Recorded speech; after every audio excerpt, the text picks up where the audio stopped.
السلام عليكم ورحمة الله وبركاته مشاهدينا الأعزاء. كشفت صحيفة المنتخب المغربية أن نادي باريس سان جيرمان الفرنسي قدم عرضه الأول لضم نجم خط وسط أسود الأطلس سفيان أمرابط بنادي فيورنتينا الإيطالي. ووفقا للصحيفة فإن النادي الباريسي قدم عرضا قيمته 25 مليون يورو لضم أمرابط الذي تألق بشكل لافت مع المنتخب المغربي في نهائيات كأس العالم الأخيرة في قطر.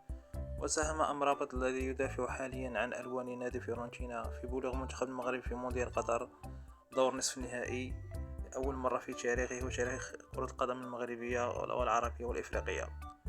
ويبلغ أمرابط من العمر 26 عاما، وحسب التحديث الأخير لموقع ترانسفير ماركت فإن القيمة السوقية للنجم المغربي انفجرت بعد تألقه في مونديال قطر لتصل 25 مليون يورو بعدما كانت في حدود 10 ملايين يورو في نوفمبر الماضي. كل التوفيق لأسدنا المغربي في مشواره الكروي إن شاء الله تعالى.